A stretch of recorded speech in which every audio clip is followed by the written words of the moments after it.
तो देखो कितने गुण गिना दिए हैं ऊपर से।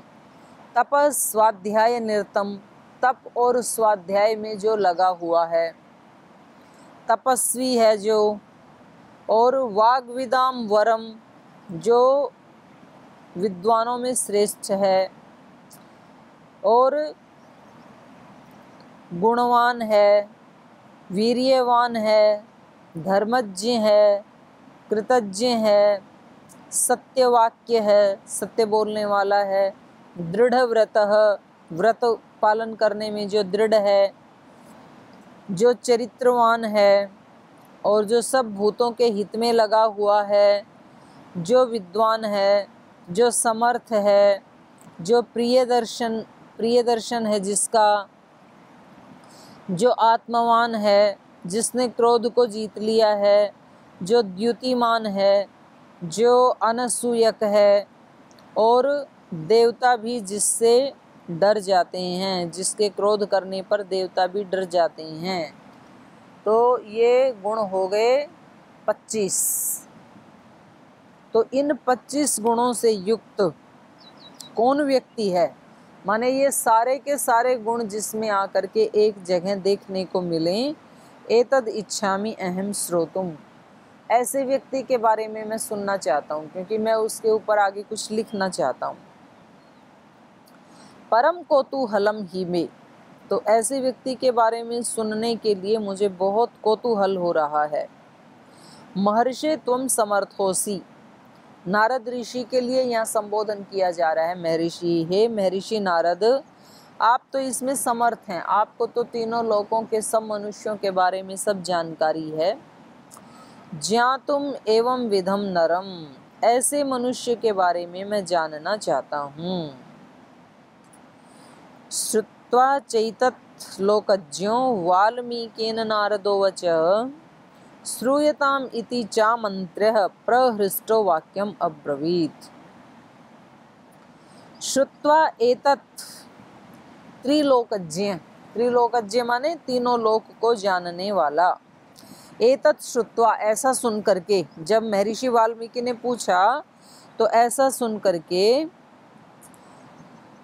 त्रिलोकज्ञ, तीनों लोकों को जानने वाला, पृथ्वीलोक, अंतरिक्ष लोक, द्युलोक, तो नारद की तीनों लोकों में गति है ऐसा माना जाता है। तो तीनों लोकों को जो जानने वाला है, वाल्मीकि नारद वच, वाल्मीकि को नारद जी ने कहा, ऐसे बोले नारद जी। श्रूयताम मिति चामन्त्र प्रहृष्टो वाक्यम अब्रवीत, तो कहा कि सुनिए फिर। श्रूयताम इति च आमंत्र्य, उसको आमंत्रित किया पहले कि ठीक है, यदि आप ऐसा सुनना चाहते हैं तो ऐसा सुन लीजिए, हम आपको सुनाते हैं।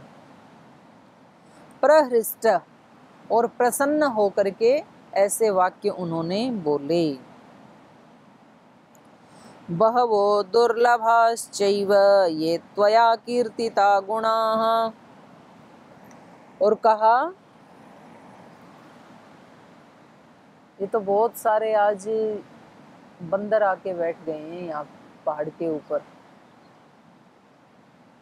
नीचे से लेके ऊपर चोटी तक, और हमारे आसपास भी। लगता है कि ये भी रामायण सुनने के लिए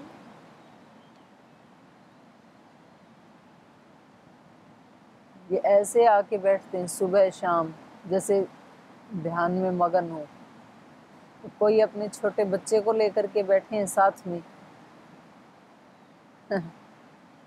कितना प्यारा सा दृश्य है।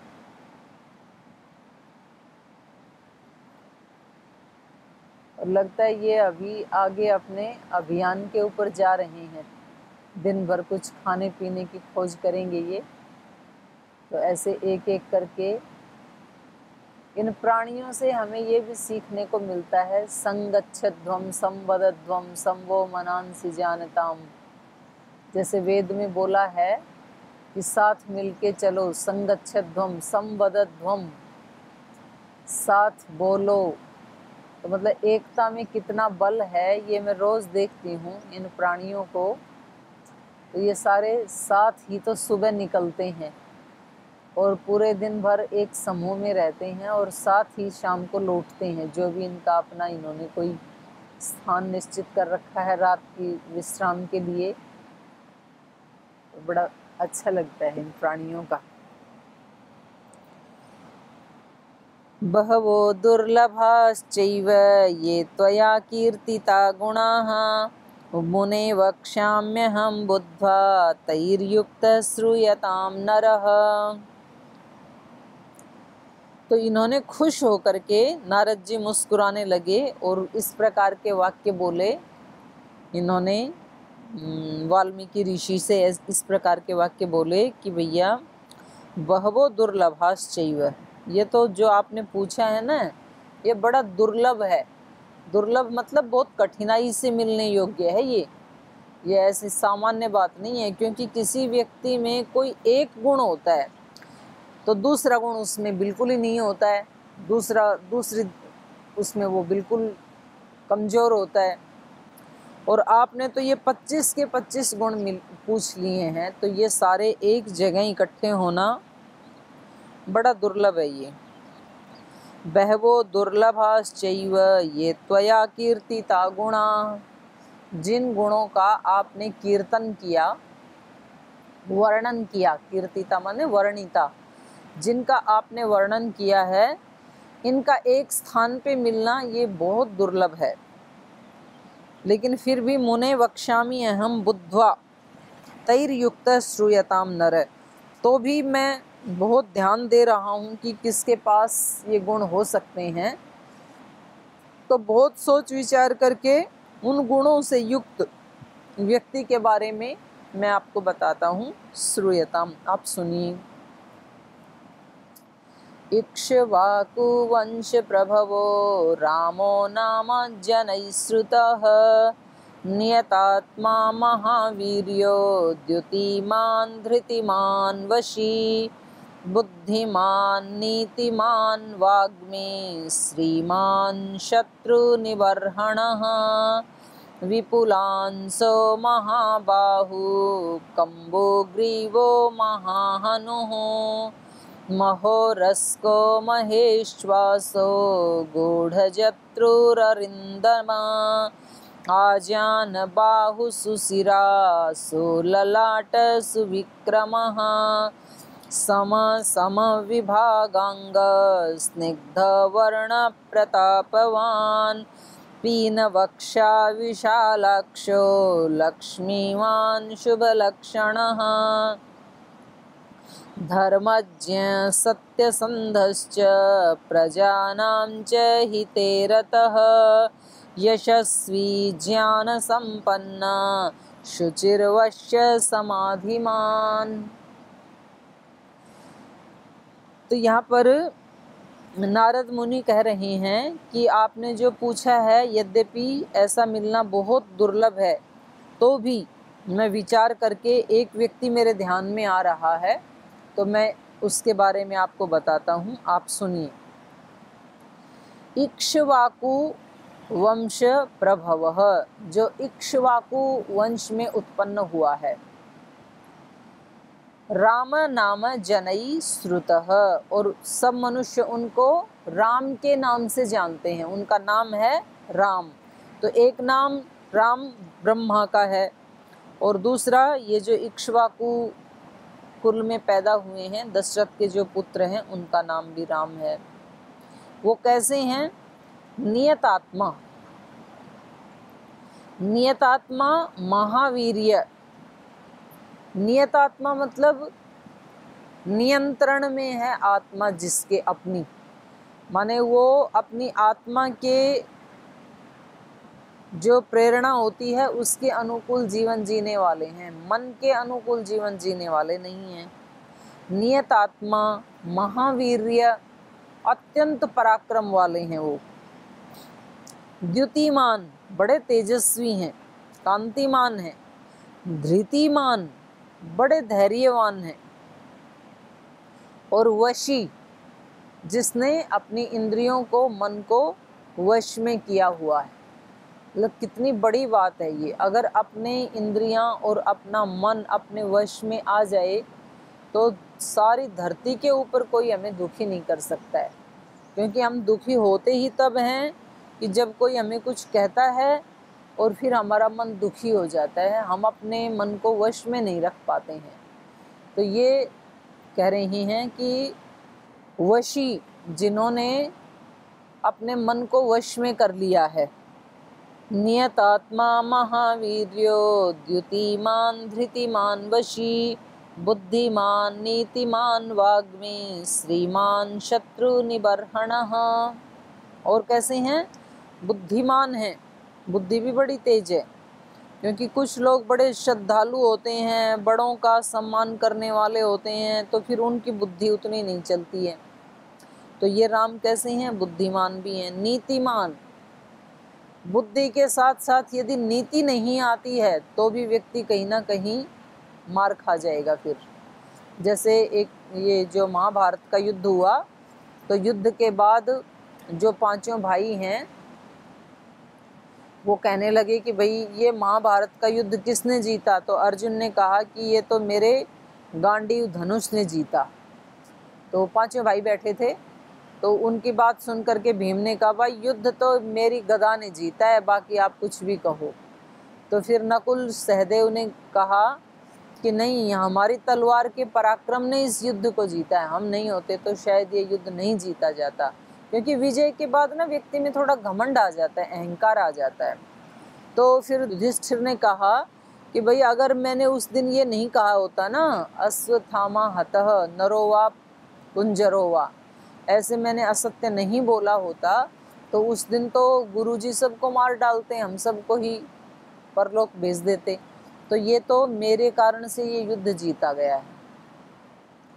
तो भगवान कृष्ण सबकी बातें सुन रहे थे, तो उनको लग रहा था कि देखो इनमें कितना अहंकार आ गया है। तो उन्होंने कहा कि भाई इनमें देखो किसने जीता ये बात तुम्हें तो पता नहीं है, जो दृष्टा होता है, दूर से देखता है, उसको पता चलता है। जैसे कहीं कोई मैच चल रहा है और कोई जो रेफरी होता है जो दूर से देख रहा होता है उसको, तो वो निर्णय करता है कि वास्तव में किसने त्रुटि की, किसने अपने नियम को तोड़ा, किसने नहीं तोड़ा, कौन विजेता है। तो ये जो महाभारत का युद्ध हो रहा था उनमें एक राजा थे बब्रीक, तो उन्होंने किसी भी पक्ष में भाग नहीं लिया था, तो उनका सर मांग लिया था भगवान कृष्ण ने, क्योंकि वो कौरवों के पक्ष में लड़ने के लिए कह रहे थे। और भगवान कृष्ण को ये पता था कि अगर ये उस पक्ष में चला गया तो फिर धर्म की पराजय हो जाएगी, फिर तो मतलब पांडव हार जाएंगे। तो उन्होंने उनके पास जाकर के उनका सिर मांग लिया था कि आप इस युद्ध को देखें। उन्होंने कहा कि मैं ये युद्ध जो है ये देखना चाहता हूँ, धर्म युद्ध, कि इसमें किस किस का क्या क्या पराक्रम है और इसमें किसकी विजय होती है, तो मैं इसको देखना चाहता हूँ। तो उन्होंने कहा कि देखने के लिए हम आपका सर जो है ना केवल इसको जिंदा रखेंगे और बाकी शरीर, क्योंकि देखते देखते कभी मन में आए कि अभी जा करके हथियार उठा लेता हूँ, कहीं आप अन्याय को देखें, कहीं आप अनीति को देखें होते हुए और फिर आप हथियार उठा लें तो फिर दिक्कत आ जाएगी। तो उन्होंने केवल उनका सिर जिंदा रहेगा अमर कर दिया था। तो भगवान कृष्ण ने कहा कि भाई बब्रीक ने सारा युद्ध देखा है अच्छी तरह से, क्योंकि वो केवल मात्र दृष्टा था, दृष्टा ही बता सकता है केवल, तुम तो युद्ध में लगे हुए थे, तुम्हें क्या पता। तो चलो उनके पास चलते हैं। तो फिर उनके पास गए सारे जने मिलके, बोल जी आप ये बताओ कि ये जो महाभारत का इतना बड़ा युद्ध हमने जीता है तो इसका श्रेय किसको मिलना चाहिए, किसने जीता ये युद्ध। तो बब्रीक ने कहा भाई आप सब ने पराक्रम तो बहुत दिखाया है, लेकिन वास्तव में यदि मेरे से पूछें तो मेरी दृष्टि में तो ये युद्ध भगवान कृष्ण की नीति ने जीता है। माने इनकी नीति यदि नहीं होती, नीति का मतलब क्या है, जब कर्ण अपने रथ से नीचे थे, उनके हाथ में कोई अस्त्र शस्त्र नहीं था और वो अपने रथ के उसको टायर को, पहिए को कुछ ठीक कर रहे थे, तो ठीक उस समय कृष्ण ने कहा कि अब इनके ऊपर प्रहार करो। अगर उस समय इस नीति का काम नहीं लिया गया होता तो कर्ण कभी भी मर नहीं सकता था अर्जुन से। ऐसे ही द्रोणाचार्य का जो वध किया तो उनका पुत्र अश्वत्थामा, अगर उस समय इनकी नीति काम नहीं करती, इन्होंने ही युधिष्ठिर को प्रेरणा दी कि आप कुछ ऐसा वाक्य बोलो जिससे कि इनका पराक्रम जो है वो शिथिल हो जाए। अगर इनका पराक्रम शिथिल नहीं हुआ तो ये सारे पांडवों को मार डालेंगे। तो जब इन्होंने ही और उस व्यक्ति को इनकी नीति ने प्रेरित किया जो कभी झूठ नहीं बोलता है, क्योंकि भीम अर्जुन अगर ये ही वाक्य बोलते तो शायद उनको विश्वास नहीं होता, पर युधिष्ठिर ने क्योंकि कभी असत्य नहीं बोला तो उनके वाक्य के ऊपर उनको विश्वास हो गया। तो ये वाक्य इन्होंने बुलवाया उनको। तो भाई वास्तव में तो ये युद्ध किसने जीता? कृष्ण की नीति ने जीता। अगर इनकी नीति आपके साथ नहीं होती तो आप युद्ध नहीं जीत पाते। तो इसलिए यहाँ श्री राम के जो लक्षण हैं उनमें क्या बताया? बुद्धिमान, नीतिमान। वो बुद्धिमान भी हैं और नीतिमान भी हैं, नीति को भी जानते हैं, कब कौन सा काम कैसे करना है, कहाँ करना है, कौन सा नहीं करना है, कैसे आगे बढ़ना है, कब पीछे कदम हटाना है, सब नीतियाँ जानते हैं वो। और वाग्मी, वाग्मी माने वाणी में अमी है जिसके, माने सुंदर वाणी है जिनके पास। और श्रीमान, श्री का मतलब शोभा भी होता है, श्री का मतलब धन ऐश्वर्य भी होता है। तो वो श्रीमान भी हैं, ऐश्वर्यवान भी हैं और सौंदर्य युक्त भी हैं, कांति युक्त भी हैं, तो शोभायमान भी हैं। शत्रु निबर्हणः, और शत्रु का संहार करने वाले हैं। निबर्हण माने पीस डालने वाला, शत्रु को जो पीस डाले, तो ऐसे भी हैं शत्रु के निबर्हणः। विपुलांशः, विपुल हैं अंश जिसके, अंश मतलब कंधे। विपुलांश महाबाहो, उनके कंधे और उनकी भुजाएं बहुत स्ट्रोंग हैं, बड़ी हैं। विपुलांश महाबाहो कंबुग्रीव महाहनु। कंबुग्रीव, ग्रीवा उनकी लंबी है, शंख के समान, कंबु कहते हैं शंख को, शंख के समान ग्रीवा है जिसकी, ग्रीवा मतलब गर्दन। तो बड़ी गर्दन जो है वो अच्छी मानी जाती, छोटी गर्दन अच्छी नहीं मानी जाती है। शंख के समान सुंदर ग्रीवा है जिनकी। और महाहनु, हनु मतलब ठोड़ी, ठोड़ी भी जिनकी पुष्ट है। तो उनका सौंदर्य बताया जा रहा है इसमें कि वो बुद्धिमान है, नीतिमान है, वाग्मी हैं, श्रीमान हैं, शत्रु का नाश करने वाले हैं। विपुलांश है, उनके कंधे बहुत मजबूत हैं। महाबाहो, उनकी भुजाएं बहुत महान हैं। कंबु ग्रीवा, उनकी ग्रीवा बड़ी है और शंख के तरह से मोटी है। महाहनु, उनकी ठोड़ी भी बहुत सुंदर है। मतलब देखने में वो व्यक्ति कैसे लगते हैं उसका वर्णन कर रही हैं। महोरस को महेश्वासो गूढ़ जत्रुररिंदमः आजान बाहु सुशिराः सुललाट स्विक्रमः। महारस्क, उनकी छाती महान है, रस्क मतलब छाती, महारस्क छाती चौड़ी है। महेश्वास, और उनका धनुष बहुत बड़ा है, क्योंकि जिसका दिल डोल ऐसा होगा तो उनके जो अस्त्र शस्त्र हैं वो भी तो महान ही होंगे। जैसे महाराणा प्रताप का जो भाला था वो 20 किलो का बताते हैं, और जो उनका जो कवच था वो 40 किलो का, माने कुल मिलाकर के वो लगभग 1 क्विंटल वजन अपने शरीर पे रखते थे जब जाते थे। तो कितने महान होंगे, कितना उनका डील डोल कितना महान होगा। महारस को महेश्वास, चौड़ी छाती वाले हैं, महान धनुष है जिनका। गूढ़ जत्रु अरिंदमः, और जत्रु अरिंदमः गले के नीचे की हड्डी, जो ये हसली हसली बोलते हैं इसको, यहाँ की जो है ये मांस से छिपी हुई है, मतलब हड्डियाँ नहीं चमक रही हैं, तो उनके यहाँ का जो सौंदर्य है वो भी बड़ा सुंदर है। गूढ़ जत्रुरंदमः, आ जानू बाहु, माने उसकी भुजाएं नीचे तक लटकती हैं। गूढ़ जत्रु अरिंदमः, अरि मतलब शत्रु, दमः माने दमन करने वाला। गूढ़ जत्रु माने ये जो हसली की हड्डियां हैं ये जिनकी नहीं दिखती हैं, और अरिंदमः माने अरि का दमन करने वाला, अरि माने शत्रु, शत्रु का दमन करने वाले हैं।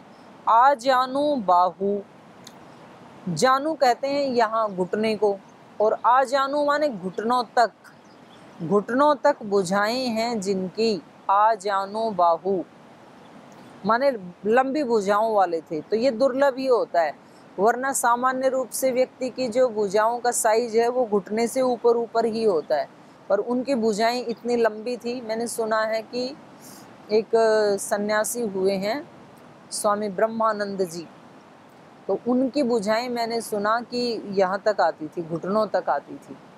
ऐसे ही एक राजा हुए हैं इधर, जिन्होंने नारनौल में युद्ध किया, उनका नाम था, नाम ध्यान से निकल गया, तो उनकी भुजाएं भी घुटनों तक थी। आ जानू सुसिराहा सुललाट सुविक्रमः, माने घुटनों तक जो भुजाएं आती हैं उनको कहेंगे आ जानू बाहु। और सुसिराहा, मस्तक बहुत सुंदर है। सुललाट, ये ललाट, सिर मतलब ये, और ललाट मतलब माथा, तो ये बड़े भव्य हैं। सुविक्रमः, और उनका क्रमोपाद विक्षेपे धातु है, तो उनका क्रम, विक्रम माने विशेष चाल है, जब चलते हैं ना तो बड़ा सुंदर लगता है, बड़ी प्यारी चाल है उनकी, मनोहर चाल है। समः समविभागांग स्निग्धवर्ण प्रतापवान, पीन वक्षा विशालाक्षो लक्ष्मीवान शुभ लक्षणः। सम समविभागांग, उनका शरीर कैसा है? सम समविभागांग, सारे अंगों का जो विभाजन है वो सम है। कभी कभी किसी व्यक्ति को क्या होता है कि पेट बहुत मोटा होता है, फिर आंखें बहुत छोटी होती हैं, तो यहाँ से मुंह बहुत मोटा होता है, तो कभी आंखें छोटी छोटी होती हैं, फिर किसी का कान बहुत बड़े होते हैं, किसी के हाथ छोटे होते हैं, तो कहीं ना कहीं विषमता लगती है अंग में। तो फिर उस व्यक्ति को देख के ऐसे लगता है कि भाई इसके पास अगर ये और होता तो अच्छा लगता, इसकी आंखें छोटी हैं, अगर आंखें भी बड़ी होती तो अच्छा लगता। किसी को देख के लगता है कि इसकी नाक अगर ऐसी होती तो अच्छा लगता। किसी को देख के लगता है इसकी हाइट थोड़ी सी ज़्यादा होती तो ये बहुत अच्छा दिखता, क्योंकि नाटा है ये। किसी को देख के लगता है कि इसकी हाइट कुछ ज़्यादा ही लंबी है, थोड़ी सी कम होती तो नॉर्मल होती तो ज़्यादा अच्छा लगता। तो कहीं ना कहीं कोई ना कोई त्रुटि किसी न किसी व्यक्ति में मिल ही जाती है। पर यहाँ श्री राम के लिए क्या कहा जा रहा है? सम समविभागांगः, उनका शरीर और एक एक अंग प्रत्यंग सब तरफ से सम है, मतलब जितना जो होना चाहिए, जितना चौड़ा सीना होना चाहिए उतना चौड़ा सीना है, जितना पतला पेट होना चाहिए, कमर होनी चाहिए उतनी पतली कमर है, जितनी बड़ी भुजाएं होनी चाहिए, जितना ऊंचा ललाट होना चाहिए, जैसा उसका वर्ण होना चाहिए, वो सब बिल्कुल ठीक है। कहीं ऊपर से नीचे तक कोई व्यक्ति ये नहीं कह सकता है कि ये थोड़ा सा ऐसा होता तो अच्छा लगता। सब समविभागांग स्निग्ध वर्णः, उनका वर्ण कैसा है? स्निग्ध, स्निग्ध मतलब लावण्य से युक्त, चिकना जिसको कहते हैं। तो जिसकी स्किन, बच्चे की स्किन होती है चिकनी चिकनी, तो उसको कहेंगे स्निग्ध। मक्खन जैसे मुलायम होता है ना बच्चे का त्वचा, तो ऐसे श्री राम कैसे हैं? स्निग्ध वर्ण। हाँ, उनका वर्ण माने उनका रंग वो कैसा है? स्निग्ध है, चिकना है। प्रतापवान, बड़े प्रतापी हैं वो। पीनवक्षाः, पीनवक्षा मतलब विशाल है वक्षस्थल जिसका, चौड़ी है छाती जिनकी, चौड़ी छाती वाले हैं। विशालाक्षः, उनकी आंखें बहुत बड़ी बड़ी हैं।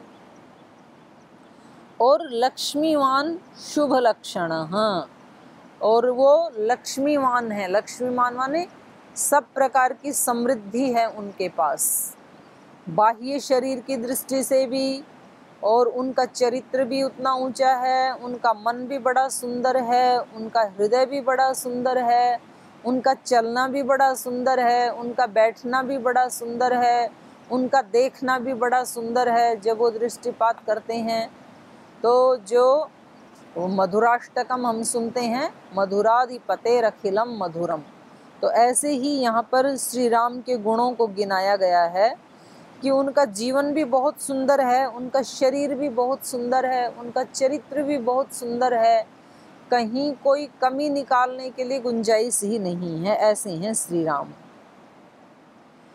धर्मज्ञ सत्यसंधश्च प्रजानां च हिते रतः यशस्वी ज्ञान संपन्न शुचिर्वस्य समाधिमान। धर्मज्ञ हैं, धर्म के विषय में जानने वाले हैं वो। सत्यसंधश्च, और सत्य की संधान में लगे रहते हैं।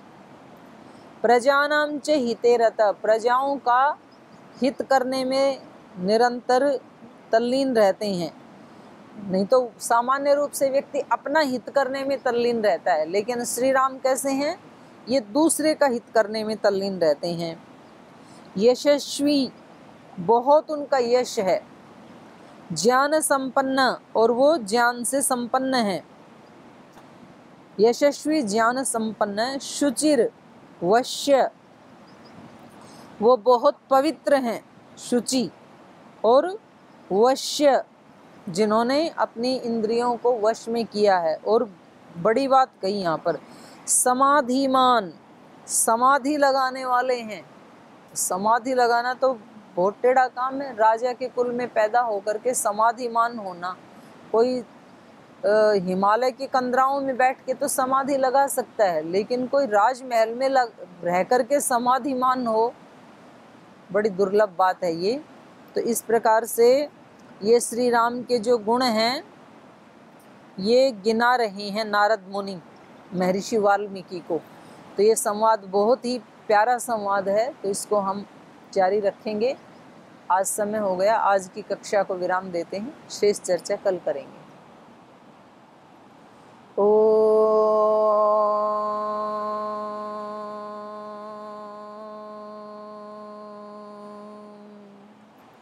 शांति शांति शांति। श्री गुरुभ्यो नमः।